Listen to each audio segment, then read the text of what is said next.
Trump amenaza a un buen vecino. México, el único país al que le hemos hecho verdadero daño, es ahora el único que reza por nosotros y por nuestro triunfo, con oración genuina. ¿No es realmente extraño? Walt Whitman, 1864. Estados Unidos ha sido un vecino difícil, a veces violento, casi siempre arrogante, casi nunca respetuoso y pocas veces cooperativo. México, en cambio, ha sido el vecino ideal. A cada agravio respondimos, no con la otra mejilla, pero sí con un gesto de resignada nobleza, una salida práctica y un ánimo conciliador. Aunque hemos tenido episodios trágicos y épocas de tensión, nuestra buena disposición nos ha permitido convivir por casi 200 años en un clima general de paz que muy pocos países fronterizos pueden presumir. Ahora 1 millón de personas cruzan legalmente la frontera todos los días y nuestro comercio anual equivale a $1 millón por minuto. Los 10 estados que integran la frontera de ambas naciones no solo representan, en conjunto, la cuarta economía del mundo, sino que también son un vibrante laboratorio social y cultural. De pronto, para nuestra sorpresa y desagrado, vimos a Donald Trump desplegar en su campaña una agenda rabiosamente antimexicana. Tras haber sido electo, mostró su disposición a cumplirla. Y la está cumpliendo ya, de hecho, con acosos y acciones proteccionistas, como es el caso de Carrier. Su amenaza más reciente ocurrió en la conferencia de prensa de hace una semana, cuando advirtió una vez más que México pagará por el muro que él quiere construir.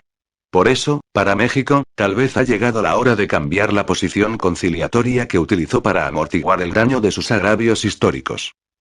El primer agravio fue, por supuesto, la invasión de Estados Unidos de 1846 y 1847. En ella, México perdió más de la mitad de su territorio. Fue tan traumática que es el tema de nuestro himno nacional. James Polk, el presidente estadounidense que la provocó, era un próspero terrateniente cuyo cordero sacrificial fue México. Tenía una idea ridícula de los mexicanos, a quienes creía racialmente inferiores. Había que provocar la guerra para acrecentar la supremacía blanca y la causa esclavista. Al son de Yankee Doodle, la guerra contra México desató una euforia nacionalista sin precedentes en Estados Unidos. De los cerca de 75.000 estadounidenses que participaron, murieron 13.768, una proporción mayor de la que cayó en Vietnam. El número de muertos mexicanos nunca se ha precisado, pero fue mucho mayor en términos absolutos y relativos. La referencia a Vietnam no es gratuita. Según testimonios periodísticos y epistolares de la época, en Estados Unidos las tropas estadounidenses cometieron numerosas masacres y atrocidades. Winfield Scott bombardeó Veracruz con un saldo de 600 civiles muertos, entre ellos un gran número de mujeres, ancianos y niños. Los estadounidenses que se habían hecho una idea napoleónica del enemigo se toparon con tropas valientes pero improvisadas, descalzas y mal armadas. No creo que haya habido una guerra más perversa que la que emprendió Estados Unidos contra México, escribió Ulysses S. Grant en sus memorias. Y, sin embargo, México asimiló la derrota. Apoyó a la Unión en la Guerra de Secesión y desde 1876 abrió las puertas a la inversión estadounidense en ferrocarriles, minas, deuda pública, explotaciones agrícolas, ganaderas y forestales, servicios públicos, industria, bancos y petróleo. En 1910 la inversión de Estados Unidos en México era mayor que la de todos los otros países en su conjunto. El segundo agravio ocurrió en febrero de 1913. En las primeras elecciones plenamente democráticas de nuestra historia había llegado al poder Francisco I. Madero, educado en California, admirador de Estados Unidos y a quien se conocía como el apóstol de la democracia. Pero al embajador Henry Lane Wilson le preocupaba que las políticas de Madero afectaran los intereses de las empresas estadounidenses. En la propia sede de la embajada y con la tácita indulgencia del secretario de Estado de Taft, Wilson fraguó con los altos militares mexicanos un golpe de Estado que desembocó en el asesinato del presidente y el vicepresidente. El país se precipitó de inmediato en una espantosa guerra civil con un saldo de cientos de miles de muertos. Y México pospuso por casi 90 años la democracia.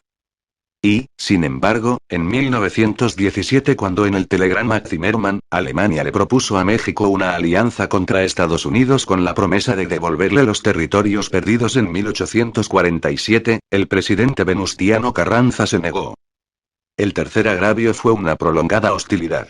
En 1914, los marines ocuparon Veracruz. En 1916, las tropas de Estados Unidos penetraron por el norte en busca de Pancho Villa, quien había atacado el pueblo de Columbus, Nuevo México. Frecuentes noticias falsas publicadas por la prensa de Hearst y apoyadas por las empresas petroleras buscaban desatar una nueva guerra y estuvieron a punto de lograrlo en 1927, cuando el presidente Coolidge creyó que su vecino del sur se volvería Soviet México. La presión del Congreso la evitó, pero tras la nacionalización petrolera de 1938 las relaciones se tensaron nuevamente. Hasta el fin de la Segunda Guerra Mundial, México nunca dejó de temer una invasión estadounidense. Sin embargo, el país nunca rompió con Estados Unidos.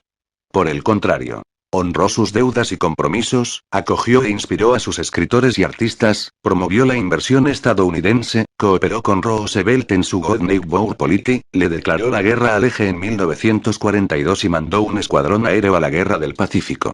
En 1947 se abrió una etapa de cooperación que el reportero de The New York Times Alan Reading bautizó como la era de los vecinos distantes. Esta etapa culminó en 1994, cuando nos volvimos vecinos cercanos, socios y hasta amigos. Juntos logramos que nuestro comercio bilateral creciera 556% y esperábamos conseguir que la zona de Norteamérica se fortaleciera aún más. Por desgracia, la llegada de Donald Trump ha cambiado todas las reglas. Con respecto a México, 2016 fue el preludio de una nueva confrontación entre los dos países, no militar, aunque en un discurso, tácitamente, no la descartó, pero sí comercial, diplomática, estratégica, social y étnica. Por eso, México necesita cambiar la fórmula de apaciguamiento empleada hasta ahora. El Congreso mexicano debe darle al mundo un ejemplo de dignidad exigiendo al próximo presidente de Estados Unidos que ofrezca una disculpa pública por haber dicho que los mexicanos somos violadores y criminales. Esta declaración sería la mejor señal de que las negociaciones, por duras que sean, se realizarán en un marco de respeto mutuo y buena fe. Otro punto no negociable es el muro. El gobierno mexicano debe dejar absolutamente claro que, por supuesto, México no pagar nunca, en forma alguna, por el muro. Si esas dos condiciones no se cumplen, no existen bases para negociar. La prioridad del gobierno de Peña Nieto debe ser preservar las ventajas objetivas de nuestro comercio bilateral. En cuanto a las deportaciones masivas, México debe oponerse firmemente. No solo serían lesivas para ambas economías, sino que atizarían aún más el odio racial, cuyo resurgimiento es indigno de la gran historia democrática de Estados Unidos. Finalmente, hay que advertir que una aguda crisis económica en México provocada por las políticas de Trump, ocasionaría una inestabilidad sin precedentes en la frontera y una inevitable ola migratoria que ningún muro podría detener. La amistad entre dos naciones modernas es una relación de mutuo beneficio cuya armonía vale la pena preservar. Debe evitarse la confrontación. Pero México no es el país indefenso de 1846.